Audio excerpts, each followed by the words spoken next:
Hey, it's Darren, and I'm bringing you another dose of human-heartedness, some timeless wisdom, and natural leadership.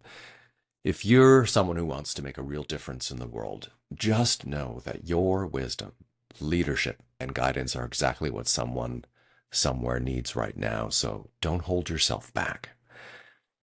Now, today's episode, I want to talk with you about if you don't feel well, you can't lead well.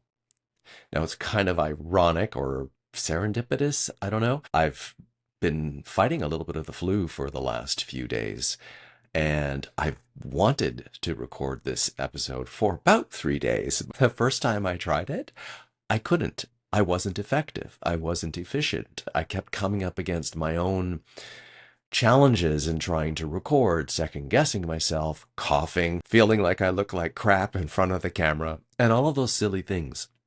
It's a small point to make, but if you don't feel well, there's an aspect of how bad are you feeling, how you would measure how you feel and the aspects of how you feel before you know you would not do a great job. You would not be efficient, effective, influential, or impactful if you showed up to lead.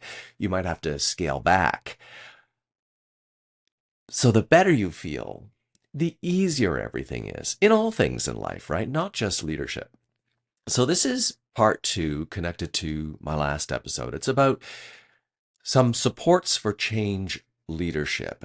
And this is about a new acronym, and I'm going to get into it in just a second. So the last video, the first episode of Human Heartedness, I titled that show, If You Don't Feel Well, Can You Truly Make a Difference?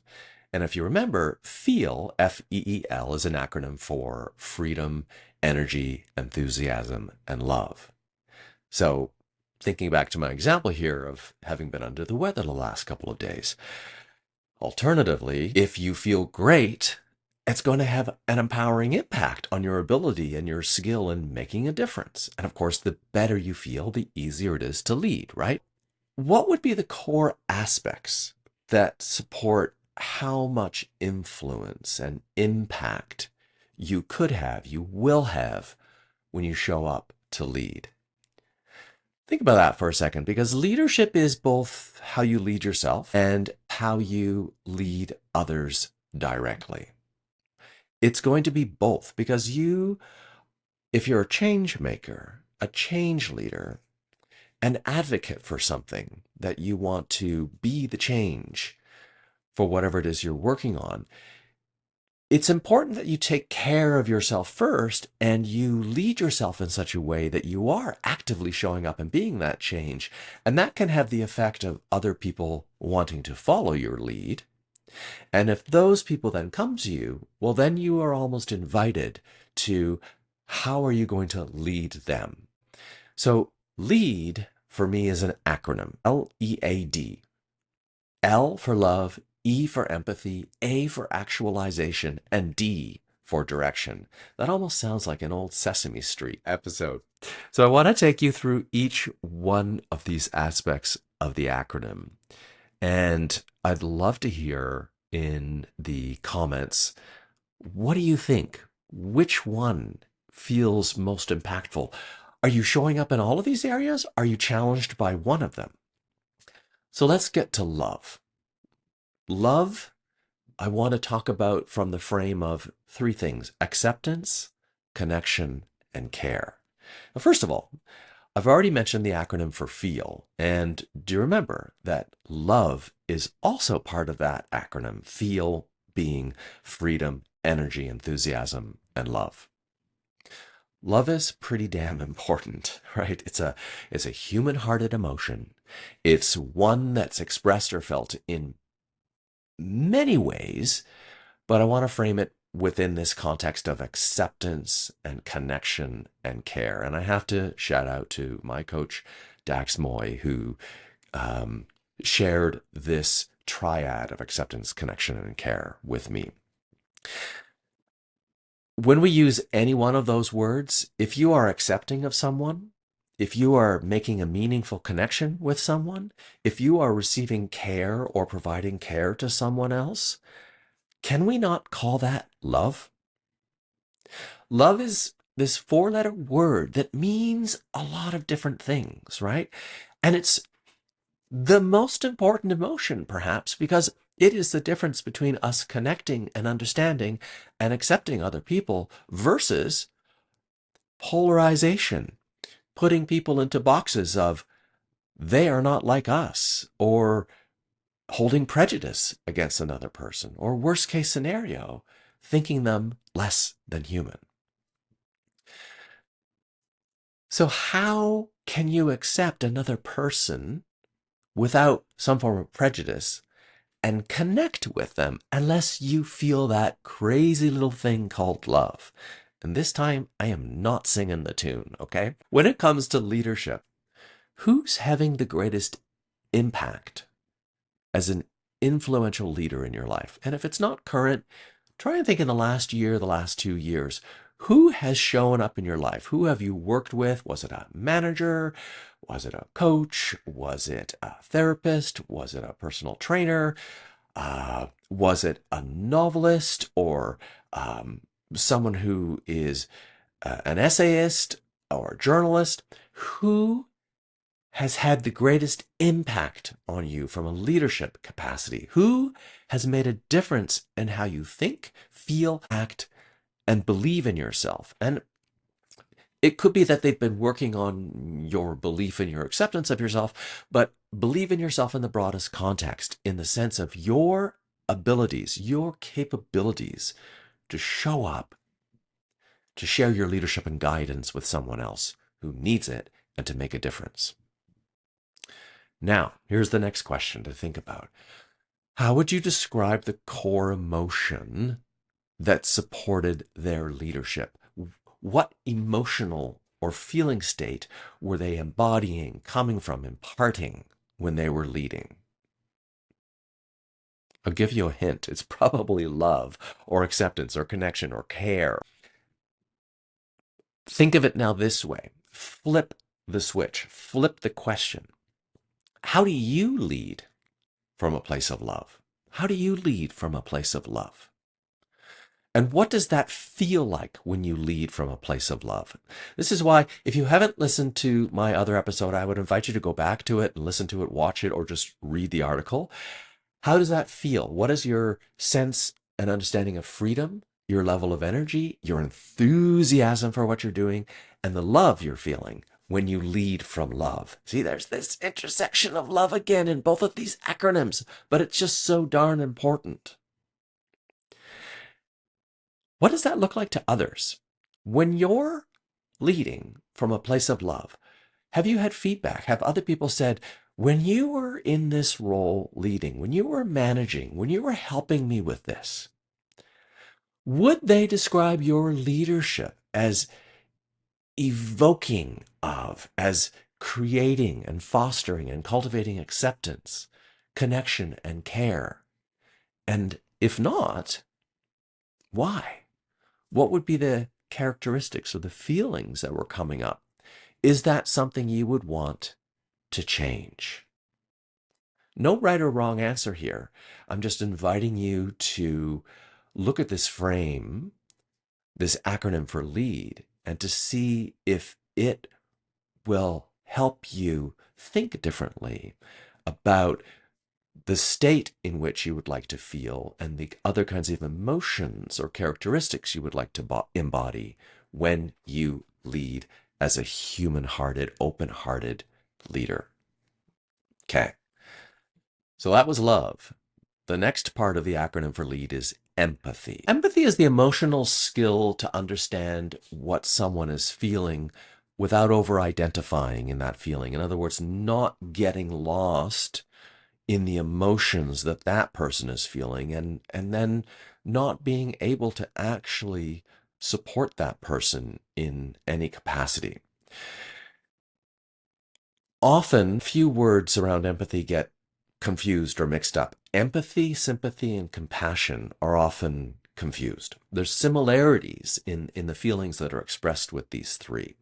And I think it's really important that we understand what we're feeling and how to describe those feelings. Because as we connect with people, as we communicate with people, as we open up to another person, our are these abstract ways that we're expressing how we're feeling.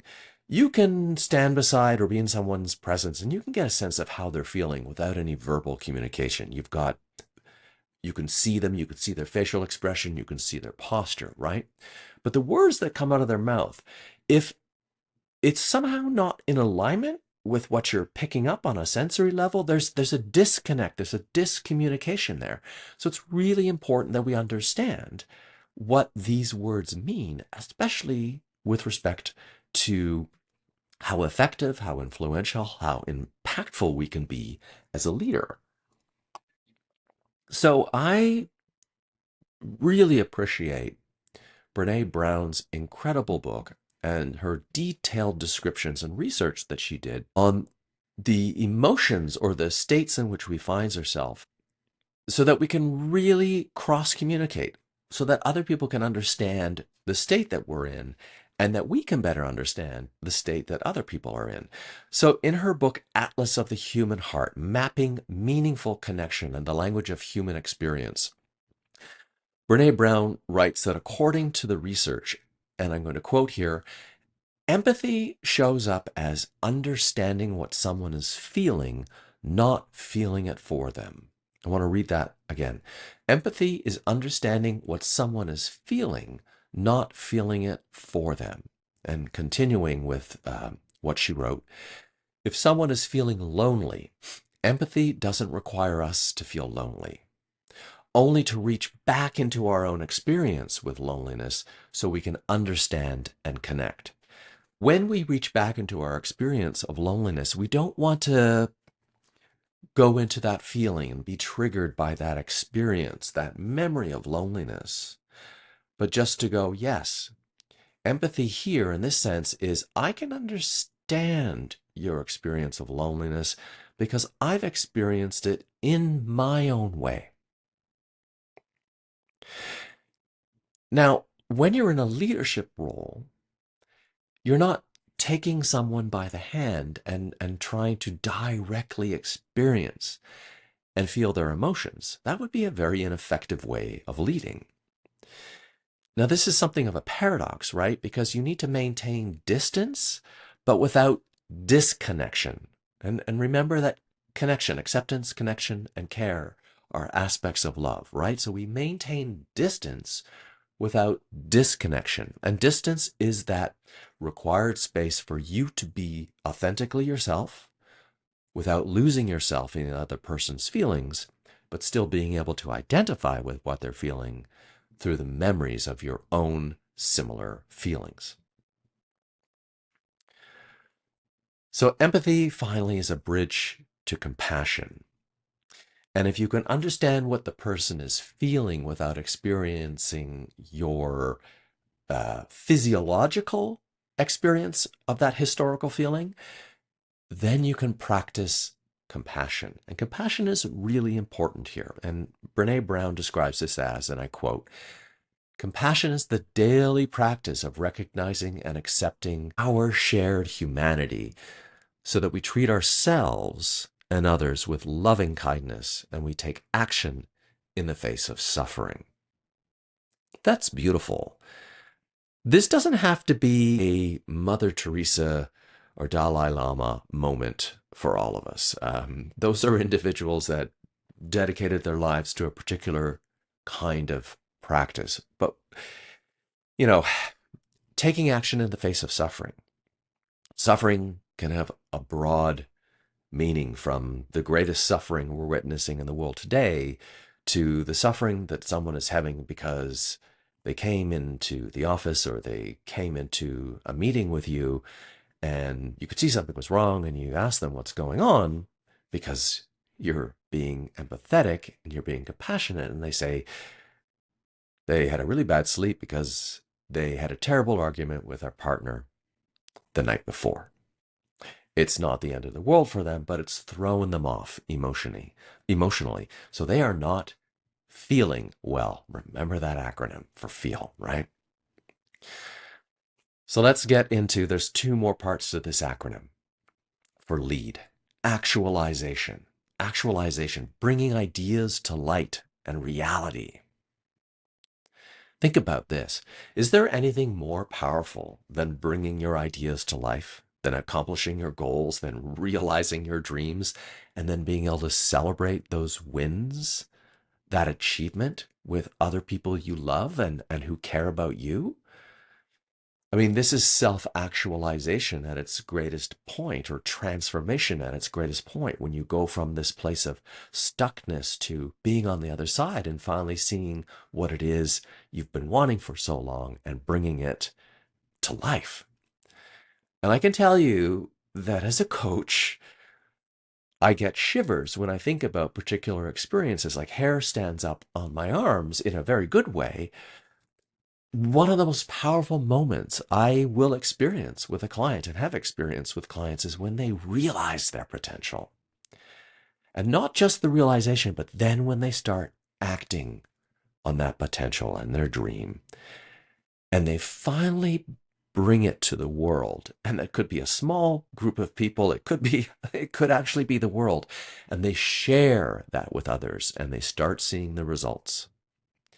And what they are feeling, the freedom, energy, enthusiasm, and love, goes from meh and mediocre to completely off the charts.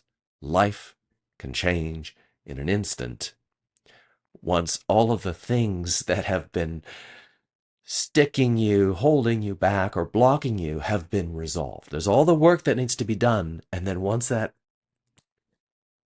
realization happens and we can actualize fully and completely,